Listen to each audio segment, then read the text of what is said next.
Intégral Bourse. Grégoire Favet, Sébastien Coinon sur BFM Business. Allez, les nouveaux rois du business. On est avec Michel Audeband, directeur général de Gemway Assets, maison investie à 100% sur ces nouveaux territoires de croissance, sur les pays émergents, parlons clair.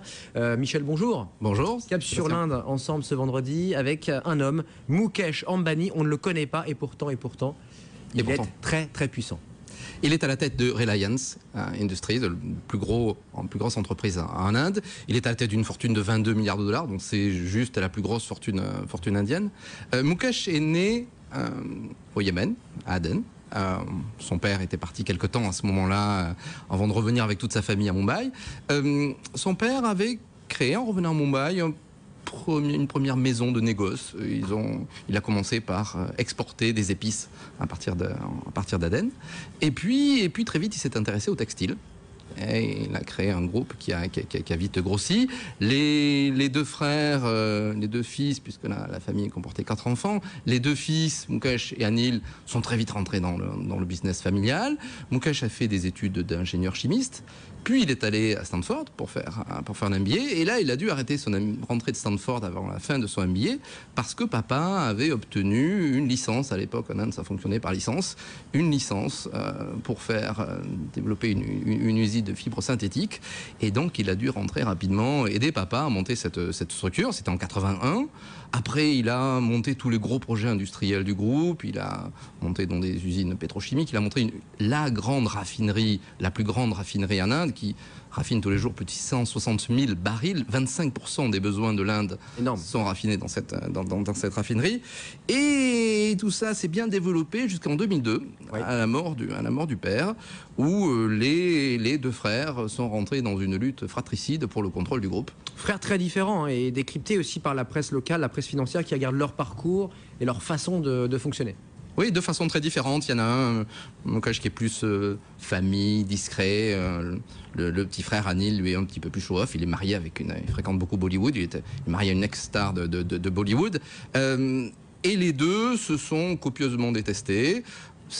Les Indiens ont suivi ça de très près, ce Dallas à la sauce curry, ça les a beaucoup intéressés pendant quelques temps, jusqu'à ce qu'en 2005, maman signe la fin de la partie et oblige une scission du groupe en deux gros groupes. Pour être simple, Mukesh a pris tout ce qui était activité traditionnelle, très rentable, donc pétrole, pétrochimie, gaz, etc.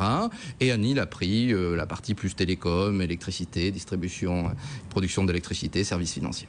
Bon, on en est où aujourd'hui, là, sur cet empire, Reliance Industries, avec cet homme qui a 46 ans, on le rappelle, et sa fortune 22 milliards. 22 milliards, on est sur un groupe qui est très diversifié.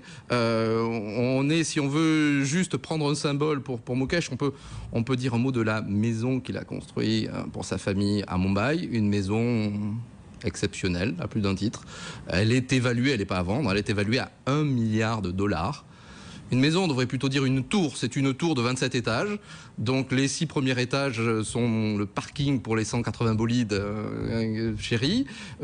Après, dans les 27, au hasard, il y en a 4 qui sont des jardins suspendus. Il y a la salle de théâtre, la piscine olympique. Cet homme n'est pas totalement mauvais quand même.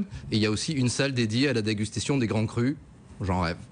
Bon, on vous souhaite de la visiter, cette tour, puisque c'est plutôt une tour effectivement qu'une maison. J'aime Equity, pour terminer, comment vous vous positionnez sur Reliance Industries, qui est coté évidemment. Qui est un très grand groupe, on parle de plus de 50 milliards de capi. On n'est pas sur Reliance Industries aujourd'hui. Il faut dire deux choses. Bon, d'abord, c'est pas une société très pure, puisqu'on est dans de très nombreux domaines. Donc généralement des codes de holding. Des codes de holding. Bon. Et puis des secteurs pétrochimie, enfin en particulier pétrole, gaz et autres, qui sont pas forcément notre tasse de thé chez Gemway. Rappelons juste 2 petites choses. La première, c'est qu'on attend des élections en Inde, que ces élections sont importantes. On a déjà eu une reprise en main de la Banque centrale indienne par un très grand professionnel il y a quelques mois, et ça a fait de très bonnes choses. On attend ces élections, on en reparlera. Un deuxième point très rapide, on a parlé des émergents, souvent ensemble. Les émergents ont traversé une très longue traversée du désert, c'est le cas de le dire. Plus de 22 semaines où les souscriptions sont en fait des rachats sur les fonds actions émergents mondiaux. Ouais, des collectes. Des collectes. Là, ça frémit. Et ça frémit. Pour la première fois depuis 22 semaines, 2,5 milliards de collecte positive cette semaine. Pas mal. Donc attendons, regardons tout cela. On a sûrement touché un point bas et on vivra ça au cœur avec vous.